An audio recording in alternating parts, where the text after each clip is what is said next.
Hello dear students, here we are back again with the next topic, plasmolysis and deplasmolysis of the chapter the fundamental unit of life.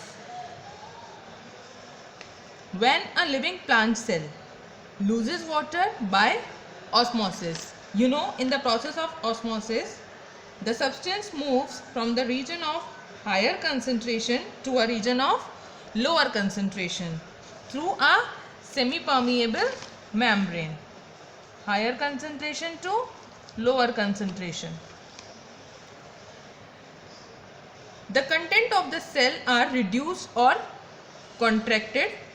This process is known as plasmolysis. Thus, the shrinkage of protoplasm from the cell wall due to exoosmosis is called plasmolysis. See in this figure, this is the outer cell covering, cell wall, and this is normal cell. In the process of osmosis, see the shrinkage of cell wall starting, cell showing contraction of cytoplasm. This is plasmolysing solution.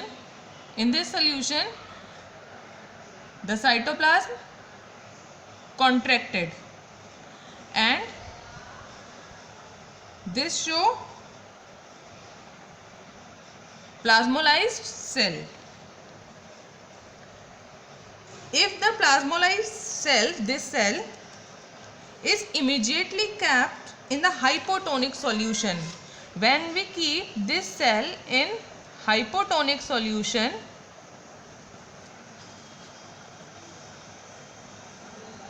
the cell regains the original shape. This cell regains this original shape when we kept in hypotonic solution. This process is known as deplasmolysis. Now continue with the comparison between animal and plant cell. Today we will learn the comparison, the difference between animal and plant cell. This is the column of animal cell and this is plant cell. We will learn one by one, okay? Animal cells are generally small in size. Animal cells कैसी होती हैं? Small होती हैं size में. Generally, plant cell are generally bigger in size. Plant cell generally bigger होती हैं.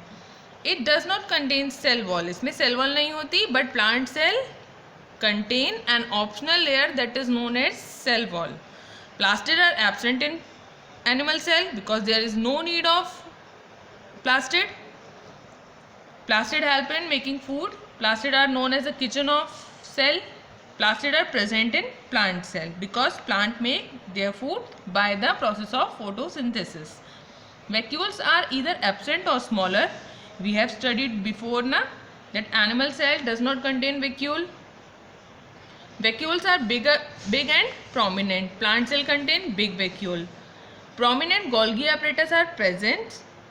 Dictosome as subunit of Golgi apparatus are present. Lysosomes in large number are present in animal cell. Lysosome are fewer in number in plant cell. Centrosome are present in animal cell and centrosome are absent in plant cell. This is the difference between animal and plant cell.